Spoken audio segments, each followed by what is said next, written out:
Okay, so I just got some feedback from my friend. I actually didn't even get to like the really bad stuff at all, but this is the stuff that my friend gave me some feedback on that he wanted me to talk about.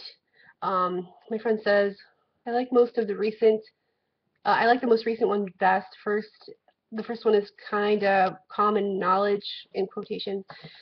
Um, I want to see the impressions, the term for best friend and leader and follower would be wingman. I'm not really an expert on wingman, so I have heard this term a lot.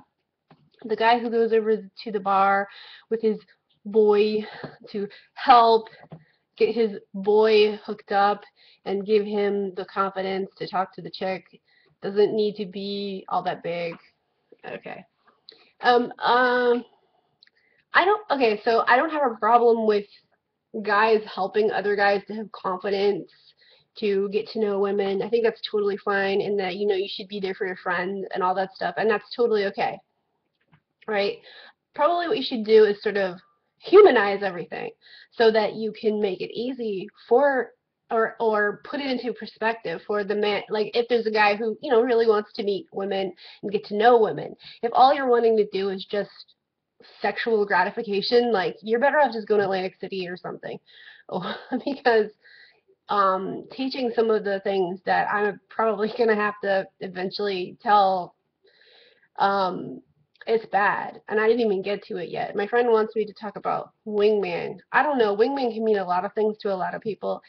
Sometimes it can be like a guy who sets up a situation so that the other person can have an excuse to go and sit down and talk to, it could be females or whatever. I don't think that's a bad thing. That's totally fine. That's totally normal. But what is bad is when you target someone and your motive. It's your motive. Your motive is what matters. What is your real motive? What are you really after? Are you really trying to get to know people? Because at the same time, it makes me think like, do you have real friends? Because are the people you're around with, the people in your circle, are they your real friends? Are you around them because you have some other motive? So then you don't actually have any real friends. You don't actually have any real friendships. You don't actually have any real relationships. You don't actually have love. You don't know any of that. And if by wingman you mean like a guy who helps, sort of subtly help situations along to network, and that could include dating. I'm okay with that. I think that's great. Okay. But it's when it's more insidious and manipulative and deceitful and fraudulent. Then I call foul. Okay, so as far as that kind of a wingman, when it's like a bad dude, especially when there's lots of coercion and just pressure, and those kind of men I really can't stand. Like when you're at a club and there's this one dude, and the next thing you know, little by little, all of a sudden there's all these men around you, these guys around you, and there's all this hormones in the air, and there's all this pressure on you because and one of the excuses that they would use would be well, he's going to the military, he's never had sex before, he's never known love. What do I look like? And they'll do this to you, and if you finally stand up and you've had enough and you walk away, they'll still try and target you, but then they'll go and they'll target someone else. I actually think now by walking away, that is a good thing, but you also need to do something about it because just walking away isn't enough. Because do you know what they're gonna do? They're gonna target another woman. They're gonna target another you. They profile certain women. Sometimes it's based on looks. Sometimes it's based on if they're alone or if they only have one or two friends. Sometimes they'll separate you from your friends. They'll have other people talk to your friends so you don't have anyone to talk to, right? These kinds of, I mean, and they also call this a game. This is a sport to them, okay? So you need to consciously think about these things, right? But if there are these men who are pressuring you to fuck somebody, like pity fuck somebody, you need to go right away to like a bouncer or someone in charge and be like, yo, there's this dude and there's these dudes and they're targeting the women here, right? Now, if you say something and they're like, oh, well, they're just dudes trying to get laid, that's probably an indication you should not go there. In fact, you should probably like go on, because we have the internet now, you can go on to like Yelp and so on, and you just tell people, write a blog about it. Put the names and the terms and everything in your tags and in the blog and be as detailed as you can.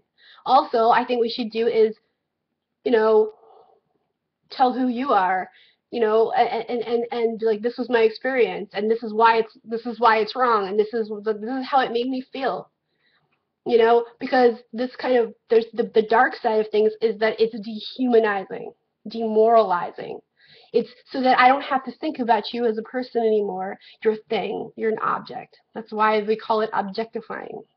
Okay, you're objectifying something as an object. Almost like hunting.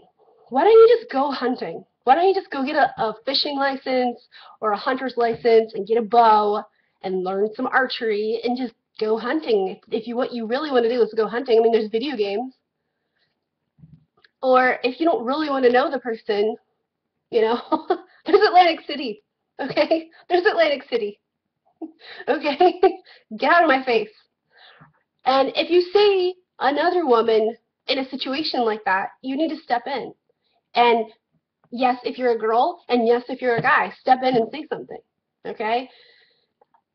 So that's what I have to say about like wingman. I mean, as long it goes by your motive, okay? Because we can grade and judge murder or death, killing, right? There's homicide, there's murder, there's aggravated assault and battery and murder, and there's premeditated murder, and then there's suicide, and so on. And each one is different. Each one has a different type of penalty based on the motive. Because homicide doesn't necessarily have an intent to kill. It just sort of happened. Okay? There's also murder with a weapon. Murder with a weapon, depending on what state, that's like if you're using your bare hands to kill somebody, you're going to get a lesser sentence than if you had a hammer. In fact, if you attack somebody and you're wearing a shoe in New York, that shoe counts as a weapon because you would cause more harm with the shoe as a weapon than you would with your bare feet, right? Now I know it's mean to me to maybe liken this to murder, and I apologize, but I think we all need to really think these things. Like, we have a frontal lobe, we can think. We can weigh these things. We can also say, am I doing the right thing? Am I doing the wrong thing? What is really going on here? What is really happening to me? If you're in a situation with some guys, or if you are the guys, and it makes you feel uncomfortable, say something. Do something. Pull back for a moment. Okay? And what are they going to do? Call you a prude? Probably if they are calling you a prude, they're trying to manipulate you. Okay, now I have more things to say, but I think that's it for this video.